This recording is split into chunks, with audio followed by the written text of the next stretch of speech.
चलिए, कल हमने पढ़ा था लिथोस्फीयर के बारे में, ठीक है, यानी स्थल मंडल के बारे में हमने पढ़ा था। ठीक है, आज हम स्थल मंडल में कुछ भी चीज़ें जो इम्पोर्टेंट है वो कवर करेंगे। जैसे हमारे को भूकंप से क्वेश्चन आता है, अर्थक्वेक से क्वेश्चन आता है। Good evening everyone, right. Earthquake से क्वेश्चन आता है, उसके बाद हमें चट्टानों वाले पोर्शन से क्वेश्चन आता है, तो वो जो है हम कवर करेंगे। उसके बाद एटमॉस्फेयर से भी कुछ क्वेश्चन आते हैं, वो भी हमने कवर करने हैं।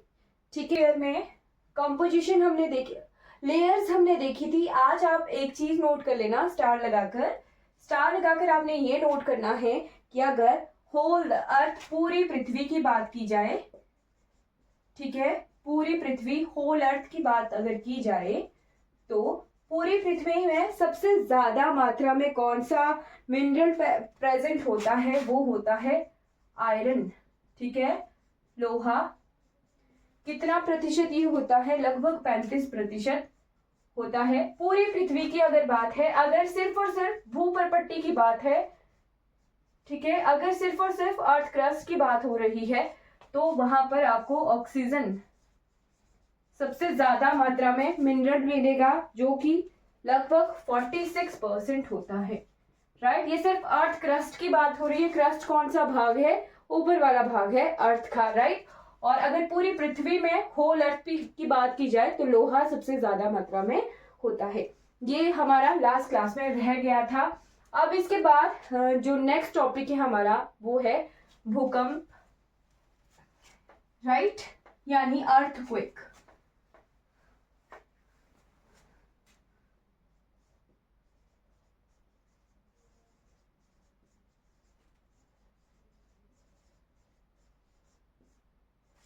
भूकंप,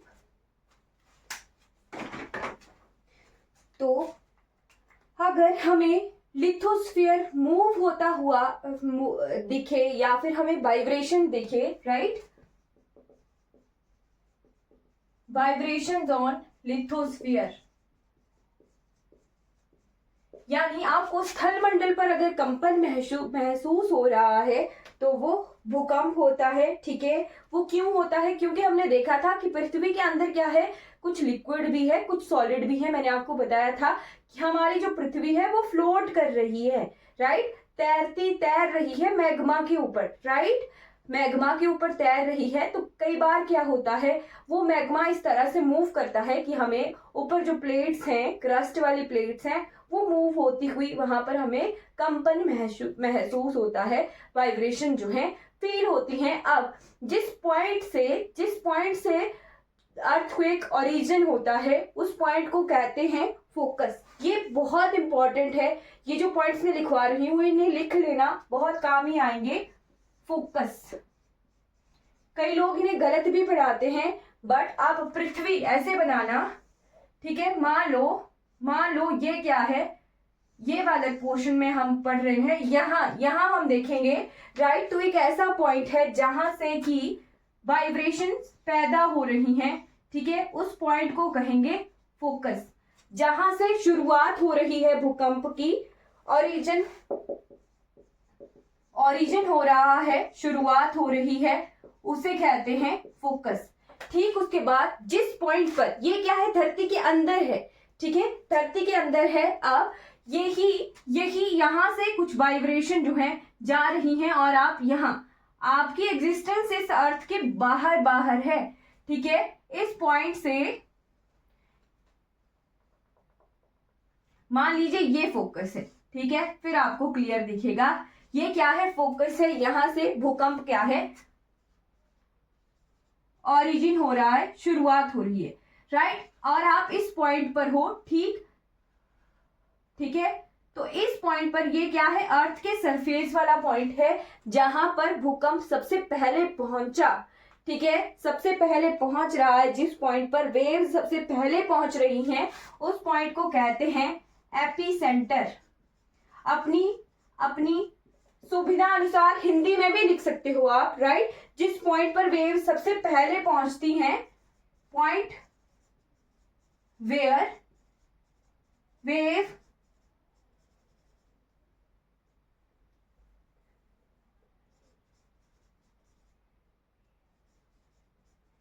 फर्स्टली लिखा मैंने, सबसे पहले वेव पहुंची, ठीक है, उस पॉइंट को कहा एपिसेंटर। फोकस का एक और नाम भी है, इसे हाइपोसेंटर भी कहते हैं, दूसरा नाम है इसका हाइपोसेंटर। ठीक है, इन दो शब्दों से कंफ्यूज नहीं होना है। जहां से भूकंप ओरिजिनेट हो रहा है, जिस पॉइंट से, उसको कहते हैं फोकस, और जिस पॉइंट पे पहले पहुंचा उसे कहते हैं एपिसेंटर। ठीक है, अब हमें दो तरह की वेव्स देखने को मिलती हैं। वो क्या? वो कैसे कि धरती के अंदर कुछ वेव्स जो हैं ट्रैवल कर रही हैं, तरंगे, वेव्स को हिंदी में कहते हैं तरंगे। ठीक है, धरती के अंदर जो वेव्स, तरंगे ट्रैवल कर रही हैं उन्हें कहते हैं बॉडी वेव्स। बहुत इंपॉर्टेंट है ये बॉडी वेव्स। और कुछ तरंगे जो हैं धरती के सरफेस पर ट्रैवल करेंगी। ठीक है, यही तरंगे बाहर ट्रैवल करेंगी। ठीक, इसे कहेंगे सरफेस वेव्स और इसे कहेंगे बॉडी वेव्स। ठीक है, मतलब समझ जाओ कि धरती के बॉडी के अंदर शरीर के अंदर वो जो तरंगे ट्रैवल कर रही हैं, वेव्स ट्रैवल कर रही हैं, वो हैं बॉडी वेव्स। और जो सरफेस पर, जहां पर आप और हम हैं, सभी हैं, राइट, जहां पर लाइफ की पॉसिबिलिटी है वो सरफेस है ना, हम धरती के बाहर ही है ना, तो सरफेस पर जो ट्रैवल कर रही हैं वो सरफेस वेव्स होती हैं। ठीक, और जिन भूकंप की तरंगों से नुकसान होता है ना, वो सरफेस वेव्स ही होती हैं, क्योंकि हम धरती के इस वाले पोर्शन पर, सरफेस पर हैं। ठीक है, तो सरफेस वेव्स से जो नुकसान होता है, हिलने के, कंपन से, उसी से नुकसान होता है सरफेस वेव से, राइट। अब ये जो बॉडी वेव्स हैं ये भी दो तरह की होती हैं और सरफेस वेव्स भी दो तरह की होती हैं। इन्हें नोट कर लेना, इनका क्वेश्चन आता है। ये जो बॉडी वेव्स हैं और सरफेस वेव्स हैं, इनका क्वेश्चन आता है। बॉडी वेव्स दो तरह की हैं, एक है पी वेव्स और एक है एस वेव्स। हिंदी वालों के लिए पी तरंगे और एस तरंगे इसी तरह से ही लिखा हुआ आता है। ठीक है, पी तरंगे और एस तरंगे इसी तरह से लिखा हुआ आता है। पी वेव्स यानी प्राइमरी वेव्स और एस वेव्स यानी सेकेंडरी वेव्स। ठीक है, प्राथमिक तरंगे और द्वितीय तरंगे। ठीक है, फिर सरफेस वेव्स दो तरह की होती हैं, इन्हें भी नोट कर लेना। सरफेस वेव्स दो तरह की होती हैं, एक होती हैं एल वेव्स। एल वेव्स, इन्हें लव वेव्स कहा जाता है। ठीक है, लव मैंने क्यों लिखा वो मैं आपको बताऊंगी, नाम ही इनका लव वेव्स है। और दूसरा है आर वेव्स, जिसे हिंदी कहते हैं रेली वेव्स। ठीक, इन्हें प्राइमरी कहते हैं और ये सेकेंडरी है, राइट। रेली वेव्स तो इतनी कम मात्रा में होती है, इन्हें नेग्लेक्ट लेके करके ही हम चलते हैं। मेनली हम तीन वेव्स देखते हैं, पी, एस और एल, राइट। इनकी स्पीड देखते हैं और इनकी स्पीड के हिसाब से हम नुकसान आंकते हैं। तो जो सबसे ज्यादा फास्ट होती हैं, मोस्ट डिस्ट्रक्टिव होती हैं, सबसे ज्यादा नुकसान करने वाली चीज आज के जमाने में कौन सा है? लव, प्यार व्यार का चक्कर, बस याद रह जाएगा आपको। ठीक है, सबसे ज्यादा नुकसान वाला जो चक्कर है वो प्यार व्यार का चक्कर याद रहेगा। जो एल वेव्स होती हैं वो होती हैं मोस्ट डिस्ट्रक्टिव। ठीक है, मोस्ट डिस्ट्रक्टिव वेव्स जो होती हैं भूकंप की वो लव वेव्स होती हैं, एल वेव्स होती हैं। ठीक है, ये वेव्स कैसे ट्रैवल करती हैं? जहां पर एपिसेंटर पर वेव्स, ये बीच में जो वेव्स है ना, ये बॉडी वेव्स हैं। ठीक, ये जो वेव्स यहां पहुंच रही हैं, इसके बाद जैसे ही वेव्स ट्रैवल करेंगी तो in the form of love waves travel करेंगी, राइट, और वो फिर नुकसान करती हुई चलती हैं। ठीक है, और ये जो लव वेव्स होती हैं ये सॉलिड से भी ट्रैवल करती हैं और लिक्विड से भी ट्रैवल करती हैं। फिजिक्स वालों को बहुत इजीली ये समझ आ रही होगी चीज कि सॉलिड और लिक्विड दोनों से ट्रैवल करती हैं। ठीक है, बट सिर्फ आपको इतना ध्यान रखना है कि लव वेव्स जो होती हैं वो सबसे ज्यादा नुकसानदायक होती हैं। इनकी स्पीड की अगर बात की जाए तो पी वेव की स्पीड सबसे ज्यादा होती है, उसके बाद होती है एस वेव्स की स्पीड और सबसे कम होती है लव वेव्स की स्पीड। ठीक है, ये जो मैंने स्पीड की बात की, प्राइमरी वेव सबसे ज्यादा स्पीड होती है, फिर सेकेंडरी वेव्स की स्पीड होती है और एल वेव्स की स्पीड जो है सबसे कम होती है। ठीक है,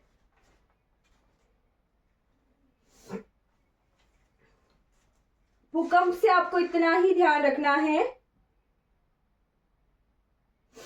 पहले पी वेव सरफेस पर पहुंचती है, फिर बाद में एस वेव सरफेस पर पहुंचती है, क्योंकि उनकी स्पीड कम होती है एस वेव्स की। ठीक, यहां से आपको एक और चीज ध्यान रखनी है, रिक्टर स्केल और सिस्मोग्राफ।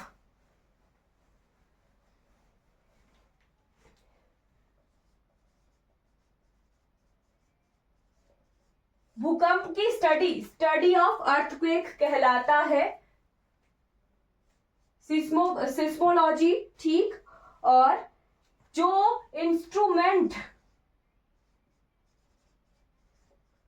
जो मशीन भूकंप को मापने के लिए यूज होती है वो होता है सिस्मोग्राफ। ठीक है, ये होता है इंस्ट्रूमेंट। ठीक है, और जिस स्केल पर मापते हैं वो होता है रिक्टर स्केल। अब मैं आपको इसमें क्लियर बताऊंगी, आपको थोड़ा सा कंफ्यूज होती होगी ये चीजें। रिक्टर स्केल, ठीक है, रिक्टर स्केल जो है इस स्केल पर मापा जाता है। ठीक है, और जो इंस्ट्रूमेंट होता है वो होता है सिस्मोग्राफ। ठीक है, टू मेजर ग्राफ। ठीक,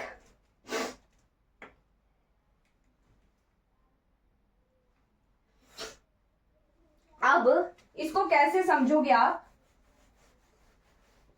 जैसे फीवर आता है ना, फीवर आता है तो हम क्या करते हैं, थर्मामीटर लेते हैं। ठीक है, थर्मामीटर क्या होता है, इंस्ट्रूमेंट। ठीक है, और उस पर डिग्रीज होती हैं, डिग्रीज में हम क्या मापते हैं, टेम्परेचर। ठीक है, डिग्रीज में हम टेम्परेचर मापते हैं। वही चीज इंस्ट्रूमेंट, जिस इंस्ट्रूमेंट पर भूकंप जो है मापा गया वो कहलाया सिस्मोग्राफ, और जो डिग्रीज जिस ग्राफ में मापा गया वो है रिक्टर स्केल। समझ आ गया? यानी जब हम फीवर को चेक कर रहे हैं ना, फीवर क्या है, मान लो भूकंप है। ठीक है, तो भूकंप मापने के लिए जिस इंस्ट्रूमेंट का यूज हुआ वो हुआ सिस्मोग्राफ। ठीक, और जिस स्केल का यूज हुआ वो है रिक्टर स्केल। जैसे हम फीवर से कंपेयर कर सकते हैं, फीवर है, फीवर को मापने के लिए जिस इंस्ट्रूमेंट का यूज कर रहे हैं वो है थर्मामीटर, और माप कैसे रहे हैं, टेम्परेचर में, है ना, तो वो हमारे पास डिग्रीज टेम्परेचर होते हैं। हम बोलते हैं ना 99 बुखार है, 103 बुखार है, 101 बुखार है। ठीक है, समझ आ गया होगा। अगर डाउट है इस चीज में तो पूछ लो। अब इसके बाद हम पढ़ेंगे रॉक्स।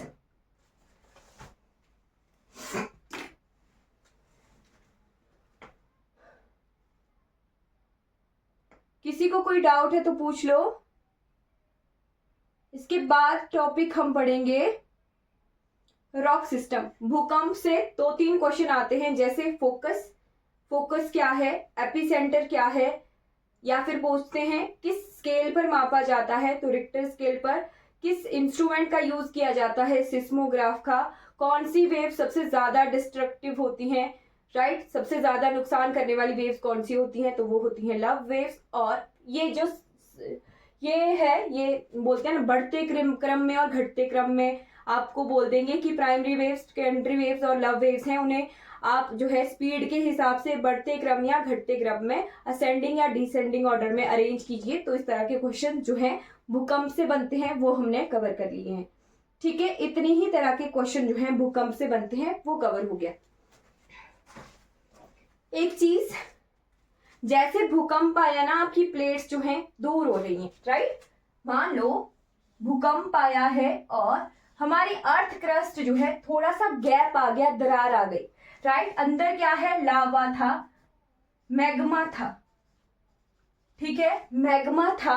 अब वो मैग्मा क्या है, यहां इस दरार से बाहर निकलना शुरू हो गया, ठीक है, और बाहर निकल गया, ठीक। बाहर जैसे निकलेगा वो ठंडा होगा, राइट, ठंडा होगा, ठंडे होके वो बनाएगा रॉक्स यानी चट्टाने, ठीक है। मैग्मा है, इन मैग्मा जब धरती के अंदर है उसे कहते हैं मैग्मा, जब वो बाहर आ जाता है उसे कहते हैं लावा, ठीक है। जब धरती के अंदर है उसे कहते हैं मैग्मा, जब वो बाहर आ जाता है उसे कहते हैं लावा। जब लावा ठंडा होता है, ठंडे होने की दो प्रोसेसेस है, एक प्रोसेस होती है कि वो जल्दी ठंडा हो जाएगा, एक प्रोसेस है कि वो जो है टाइम लेके ठंडा हो, राइट। जैसे जैसे उससे लावा के ठंडे होने की प्रोसेस होती है, टाइम जितना लेता है उतने ही अलग अलग तरह की रॉक्स बनती हैं, चट्टानें बनती हैं, ठीक। यहां से हमें एक चीज दिख रही है कि जो मैग्मा बाहर निकल रहा है इसे कहते हैं ज्वालामुखी, राइट। इंग्लिश में कहते हैं वॉल्केनो, राइट। तो वॉल्केनो तीन तरह के होते हैं, एक होते हैं एक्टिव वॉल्केनो। एक्टिव वॉल्केनो वो जहां से ज्वालामुखी उद्गार जो है लगातार होता रहता है, राइट। हमेशा कुछ कुछ टाइम बाद, दिन में भी कई बार, बहुत बार लावा निकलता है, या फिर कुछ दिनों में या कुछ हफ्तों में, कुछ महीनों में लावा निकलता रहता है, उसे कहते हैं एक्टिव वॉल्केनो। दूसरा होता है डोरमेंट वॉल्केनो। डोरमेंट होते हैं प्रसुप्त ज्वालामुखी, ठीक है। प्रसुप्त मतलब सोए हुए। ये इस तरह के ज्वालामुखी होते हैं जो कभी किसी जमाने में एक्टिव थे, अब जो हैं वो सो गए हैं, एक तरह से उनमें ज्वालामुखी उद्गार नहीं हो रहा है, ठीक है। तो ये इसकी दो पॉसिबिलिटी बनती है, या तो यहां से लावा नहीं निकलेगा या फिर भविष्य में कभी निकल सकता है। तो ये दो पॉसिबिलिटी के साथ रहता है, ठीक है। वॉल्केनो भी यहीं से ही हमारा कवर हो गया, ज्वालामुखी भी अलग से पढ़ने की जरूरत नहीं पड़ेगी। फिर उसके बाद तीसरी तरह के होते हैं एक्सटिंक्ट। एक्सटिंक्ट को हिंदी में क्या कहते हैं, हाँ, शांत ज्वालामुखी, और इसे कहते हैं सक्रिय, ठीक है। एक्सटिंक्ट ज्वालामुखी की अब जो है वहां पे उद्गार नहीं होगा, नो इरप्शन।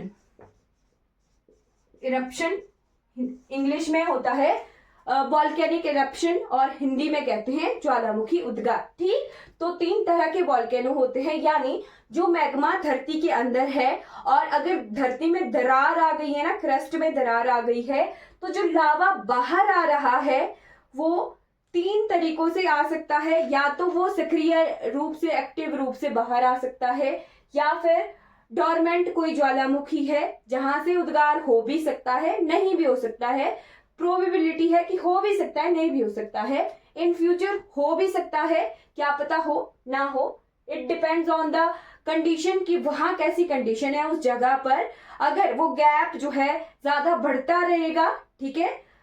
प्लेट टेक्टोनिक्स वैसे हमने नहीं पढ़ी है, अगर प्लेट टेक्टोनिक्स अगर पढ़ते तो हमें ये क्लियर होना था, इतना डीप हम टैट में नहीं जाएंगे। बट एक होता है शांत ज्वालामुखी। शांत ज्वालामुखी किस तरह के हैं, अब एक चीज बताऊं मैं आपको, जो हमारे ट्रांस हिमालयाज है ना, वहां पर हमें ज्वालामुखी अवशेष मिलते हैं। क्यों मिलते हैं, क्योंकि वहां कुछ जमाने पहले, बहुत साल पहले वहां पर ज्वालामुखी हुआ करते थे। वो रशिया का पार्ट था, लॉरेशिया का पार्ट था। हम पढ़ते हैं ना गोंडवाना लैंड, टेथिस सी, तो जहां आज भारत है वहां पर पहले टेथिस सागर हुआ करता था। गोंडवाना लैंड जो है आ गया है, रशियन प्लेट के साथ चिपक गया है, यानी जो इंडियन प्लेट है वो साउथर्न हेमिस्फीयर से ट्रेवल करके नॉर्थ की तरफ आई है, ठीक है। ये क्लियर हो गया। तो जो ट्रांस हिमालय वाला भाग है वहां पर हमें ज्वालामुखी अवशेष मिलते हैं। अब वहां पर फर्दर ज्वालामुखी उद्गार नहीं होंगे। क्यों? क्योंकि अब वहां पर जो है ओशनिक क्रस्ट नहीं है, राइट। ये चीज आप रहने दीजिए। ज्वालामुखी निकलता कैसे है? तो जो ओशनिक क्रस्ट होती है ना वो पिघलती है, तब ज्वालामुखी निकलता है। रहने दीजिए इस चीज पर। बस आपको ये देखना है कि 3 तरह के ज्वालामुखी होते हैं, एक्टिव, डोरमेंट और एक्सटिव। ठीक, अब इसके बाद आ जाते हैं रॉक सिस्टम की तरफ। मैंने आपको हल्का सा हिंट दे दिया है कि मैग्मा बाहर आ रहा है, लावा ठंडा हो रहा है, उसकी वजह से चट्टानें बनेगी। तो 3 तरह की चट्टानें हमें मिलती हैं।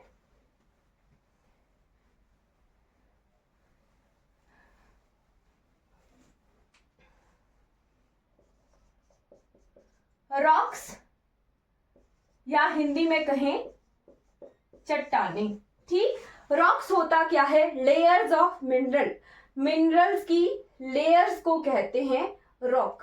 ठीक है, जो भी मिनरल्स होते हैं वो जम अगर जाते हैं लेयर्स में या फिर जैसे भी जम रहे हैं उसे रॉक कहते हैं।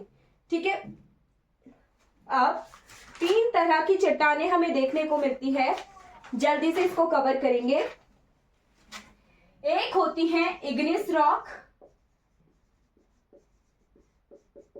हिंदी में इसे कहते हैं आग्नेय चट्टानें।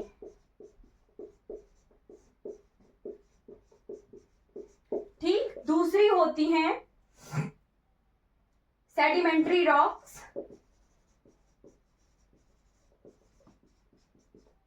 यानी अवसादी चट्टानें।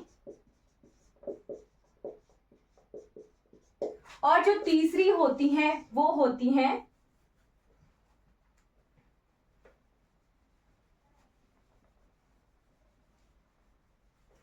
तीसरी रॉक्स जो होती हैं वो होती हैं मेटामॉर्फस रॉक्स।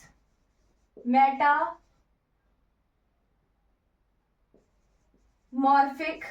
या मॉर्फस रॉक, जिसे हिंदी में कहते हैं रूपांतरित चट्टानें।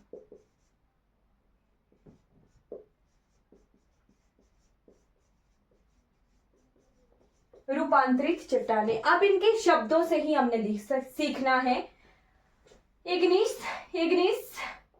इग्नाइट करना, इंग्लिश वालों ने कभी सुना होगा ना, हम आग जलाते हैं, इग्नाइट होती है, इग्निशन होती है। इंजन अगर शुरू होते हैं उनमें इग्निशन होती है। हिंदी वालों के लिए अग्नि शब्द कैसे याद रहेगा? मैग्मा निकल रहा है, मैग्मा आग की तरह गर्म है ना, लाल है, निकल रहा है धरती से और उसी की वजह से रॉक्स बन रही हैं। यानी जो लावा ठंडा होता है उसकी वजह से जो रॉक्स बन रही हैं वो है इग्निस रॉक। राइट, क्लियर कर दिया आपको। एक ट्रिक ही है, एक तरह से ट्रिक ही है कि लावा ठंडा हो रहा है तो वो क्या है? आग्नेय चट्टानें हैं। और इन्हें प्राइमरी रॉक कहते हैं, प्राथमिक चट्टानें कहते हैं।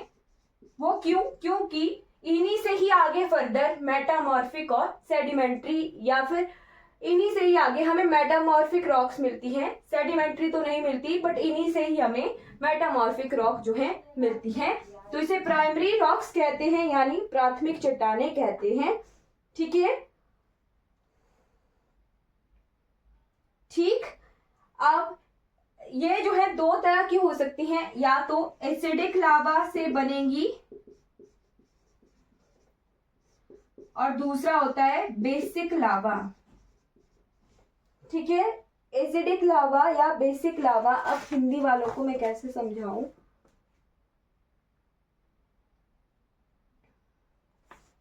ओके, सिर्फ इतना सा देखना है आपने। सिलिकॉन तो आपको पता होगा, एक मिनरल होता है सिलिकॉन और लौहिक। अच्छा, सिर्फ इतना सा रखना, जिस भी रॉक में सिलिकॉन की मात्रा ज्यादा होती है, हमने देखा था ना क्रस्ट, अर्थ क्रस्ट में सिलिकॉन होता था ना, राइट। तो जिस भी चट्टान में सिलिकॉन की ज्यादा मात्रा है और मिनरल की कम मात्रा है वो क्या है? एसिडिक लावा से बनी होगी। जिसमें सिलिकॉन की मात्रा कम है और मिनरल ज्यादा है वो क्या होगी? बेसिक लावा से बनी होगी। यहाँ पर सिर्फ एक पॉइंट रखना है यार, क्या याद रखना है? इसमें कोई भी फॉसिल्स नहीं होते हैं। नो फॉसिल्स, यानी कोई भी जीवाश्म नहीं होते हैं, और ये क्वेश्चन आता है, ये जो मैंने बताया अभी ये क्वेश्चन आता है, इसमें कोई जीवाश्म नहीं होते हैं और ना ही कोई लेयर्स होती हैं, नो लेयर्स। ये इंपॉर्टेंट है, ये क्वेश्चन आता है और बहुत बहुत इंपॉर्टेंट है। कैसे पूछते हैं, 2-3 तरह के नाम दे देंगे आपको और बोलेंगे क्या इसमें जीवाश्म पाए जाते हैं या नहीं पाए जाते हैं, बताइए। राइट, तो इसमें जीवाश्म नहीं पाए जाते हैं, कोई फॉसिल नहीं होता है। एग्जाम्पल आप लिख सकते हो, ग्रेनाइट। ग्रेनाइट ग्रेनाइट वैसे एसिडिक लावा से बनी होती है, ग्रेनाइट बेसिक लावा से बनी होती है। बसाल्ट, बसाल्ट हिंदी वालों के लिए बेसाल्ट वैसे लिखा है, ब को और ए की मात्रा लगाई है, ठीक है। ड्यूराइट और एंडेसाइट, ये सभी क्या हैं, इग्निस रॉक का टाइप है। ठीक, उसके बाद सेडिमेंट्री रॉक। तो सेडिमेंट्री रॉक कैसी रॉक्स होती हैं, जहां पर डेड रिमेन्स हो प्लांट्स और एनिमल्स के, dead remains of plants and animals, ठीक है, इसमें जीवाश्म होते हैं, ठीक है, फॉसिल्स होते हैं। एग्जाम्पल लिख लो, एग्जाम्पल जैसे लाइमस्टोन हिमाचल में मिलता है, चूना पत्थर, तो चूना पत्थर किस तरह की चट्टानें होंगी, अवसादी चट्टानें होंगी, ठीक है। एग्जाम्पल लिखो, कोल कोयला, लाइमस्टोन हिंदी में चूना पत्थर जिसे कहते हैं, लाइमस्टोन के बाद सैंडस्टोन, यहां लिख देती हूं, कोल के बाद सैंडस्टोन, सैंडस्टोन के बाद लिखना है जो हमारी मंडी में मिलती है सॉल्ट रॉक, चट्टानी नमक, वो भी क्या है, अवसादी चट्टाने हैं, सॉल्ट रॉक, ठीक है, घुमा और द्रंग में मिलती है, ठीक है, क्वेश्चन आ जाता है कई बार तो ध्यान रखना है। फिर डोलोमाइट टाइप का भी चूना पत्थर मिलता है हिमाचल के बिलासपुर में, ठीक है। फिर उसके बाद शेल रॉक, शेल रॉक, फिर क्ले, ये सभी क्या है, अवसादी चट्टानों के एग्जाम्पल है, लिख लो, इंपॉर्टेंट है।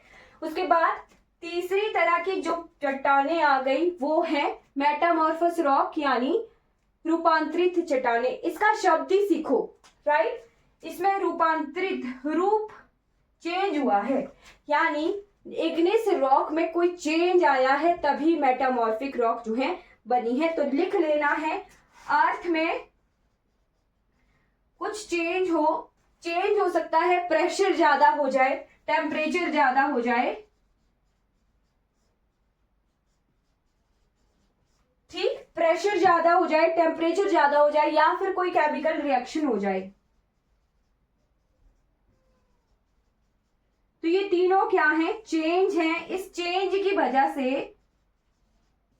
इस बदलाव की वजह से या तो प्रेशर बढ़ गया, ठीक है, या तो धरती में टेम्परेचर बढ़ गया, या कोई केमिकल रिएक्शन हो गया जिस वजह से इग्नीस रॉक जो है मेटामॉर्फिक रॉक में चेंज हो जाती है, रूप बदल गया, ठीक है। ध्यान रखना है, बस ऐसे ही याद करना है कि इग्नीस रॉक ने अपना रूप चेंज कर दिया है, राइट, किस वजह से, या तो प्रेशर की वजह से, टेम्परेचर की वजह से, या फिर किसी केमिकल रिएक्शन की वजह से। तो जो आग्नेय चट्टानें हैं वो रूपांतरित चट्टानों यानी मेटामॉर्फिक रॉक में चेंज हो गई है। इनके एग्जाम्पल लिखो, बहुत इंपॉर्टेंट है। अगर ग्रेनाइट, ग्रेनाइट क्या था, इग्नीस रॉक थी, किस तरह की, एसिडिक लावा की, ठीक है। तो ग्रेनाइट में अगर प्रेशर बढ़ जाता है, प्रेशर चेंज होने की वजह से ग्रेनाइट रॉक किस में कन्वर्ट हो जाती है, जेनेसिस, इस तरह की रॉक में। फिर उसके बाद आपने लिखना है सैंडस्टोन, सैंडस्टोन टेम्परेचर चेंज होने की वजह से होता है क्वार्ट्ज में कन्वर्ट, ठीक। क्वार्ट्जाइट जिसे हिंदी में लिखा होता है क्वार्ट्जाइट, तो क्वार्ट्जाइट्स की घड़ियां बनी होती हैं, घड़ी, एक घड़ी के का कंपनी का नाम भी है क्वार्ट्ज, ठीक है। फिर उसके बाद लाइमस्टोन, जो चूना पत्थर है ना, हमारे हिमाचल में मिलता है चूना पत्थर, कहाँ कहाँ, बिलासपुर के कोठीपुरा जगह पर, जहां पर जो सीमेंट फैक्ट्रीज जहां जहां है ना, वहां सब जगह सैंडस्टोन की, लाइमस्टोन की जो है अच्छी मात्राएं हैं, तभी वहां पर सीमेंट फैक्ट्रीज लगी हैं। सीमेंट फैक्ट्रीज का जो कच्चा माल होता है वो लाइमस्टोन ही होता है। तो लाइमस्टोन चेंज हो जाता है मार्बल में। मार्बल लगाते हैं ना घरों में, ठीक है, वो वही है। लाइमस्टोन में का जो है टेम्परेचर चेंज हुआ है और वो मार्बल में कन्वर्ट हुआ है। ठीक है, साथ में लिख लेना है इनमें कोई फॉसिल नहीं होता, नो फॉसिल। और यहां आपने लिखना है कोयला मिलता है, ठीक, कोयला, कुछ जगहों पर पेट्रोलियम भी निकलता है। तो वो किस वजह से निकलता है? फॉसिल्स की वजह से ही निकलता है, जीवाश्म की वजह से ही निकलता है। क्लियर हो गया? चट्टानें हमने कवर कर ली हैं। किसी को कोई डाउट है इन चट्टानों से, इनके समझने से कोई डाउट है इनको समझने में तो पूछ लो। चट्टानें हमने कवर कर ली।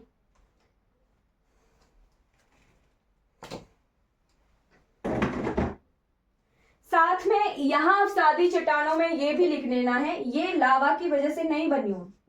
उदीन में कोई लावा नहीं होता, बट यहां लावा होता है। और ये भी इग्निस रॉक की चेंज हुई ना मेटामॉर्फिक में, तो यहां पर भी लावा होता है इन चट्टानों में। कोई डाउट है किसी को तो पूछ लो। एटमॉस्फेयर की लेयर्स देख लेते हैं। अच्छा, लेयर से पहले अर्थ के लैंडफॉर्म्स देखेंगे। कोई डाउट है किसी को तो पूछ लो। धरती के बाद हम हवा में उड़ेंगे, ठीक है, धरती के बाद हमने उड़ना है हवा में, बट धरती में किस तरह की लैंडफॉर्म्स होती हैं वो देख लो। लैंडफॉर्म्स, भूभाग, ठीक है, तो हमें मिलते हैं 4 तरह के लैंडफॉर्म्स। वो होते हैं माउंटेन्स, पहाड़, बड़े बड़े पहाड़, ठीक। दूसरे होते हैं हिल। अब आप पूछोगे कि माउंटेन और हिल में क्या फर्क है, मैं बताऊंगी अभी। फिर मिलते हैं हमें प्लेट्यू, TAU, पठार, ठीक। और ये होते हैं प्लेन्स।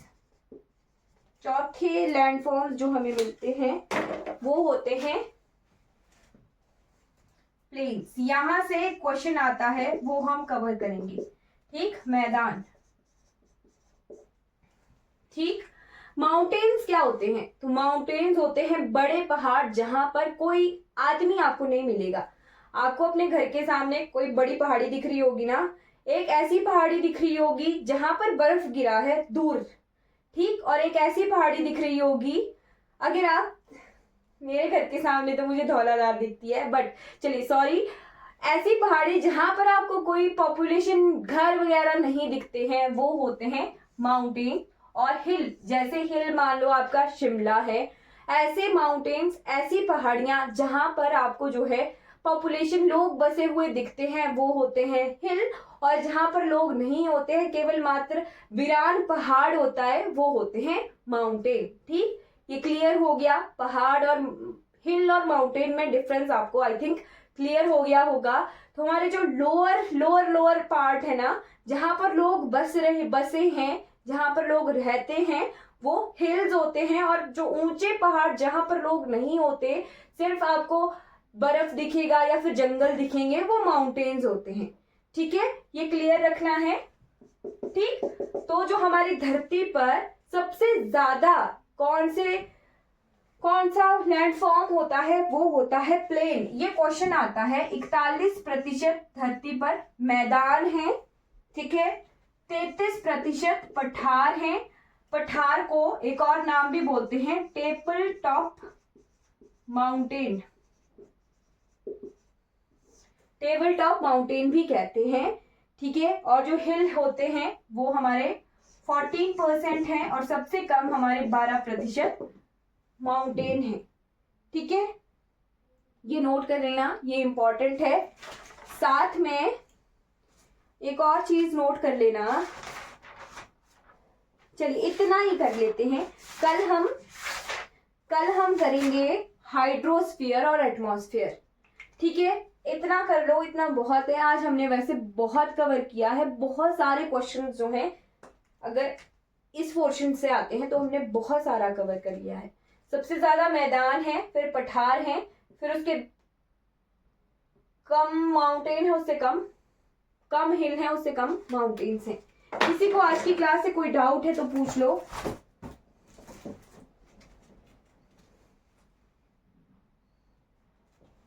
माउंटेन्स हमें दो तरह के मिलते हैं, वो भी लिख लो। माउंटेन्स एक तरह के होते हैं फोल्ड माउंटेन, ठीक है, वलय पर्वत। वलय पर्वत में क्यों बता रही हूं, हमारे जो हिमालयाज हैं वो वलय पर्वत हैं, ठीक। और दूसरी तरह के पर्वत मिलते हैं ब्लॉक माउंटेन्स, ठीक है, भ्रंश घाटियां जिनसे बनी होती हैं, है ना, ब्लॉक माउंटेन्स, ब्लॉक पर्वत जिन्हें कहते हैं। रिफ्ट घाटियां देखने को मिलती हैं। रिफ्ट वैली का एग्जाम्पल इंडिया में कहाँ है, तो नर्मदा नदी जो है रिफ्ट वैली से बनी है, मतलब धरती दूर हुई है। और फोल्ड माउंटेन का क्या मतलब है, धरती इकट्ठी होके रेज हो रही है। और ब्लॉक माउंटेन का क्या मतलब है, धरती दूर हो रही है और गैप पड़ रहा है, और जो गैप पड़ रहा है वो ऊंची ऊंची पहाड़ियां हमें उस गैप में दिख रही हैं, तो वो ब्लॉक माउंटेन हुआ। ठीक है, ये दो चीजें लिख लो, इंपॉर्टेंट है। जब हम हिमालय पढ़ेंगे तो वहां पर ये हमारे काम आएगी, फोल्ड माउंटेन। और जब हम साउथ की तरफ जाएंगे इंडिया में तब हमें ब्लॉक माउंटेन दिखेंगे। ठीक है, नर्मदा, ये रहने देना, नर्मदा रिवर रिफ्ट वैली की वजह से बनी है।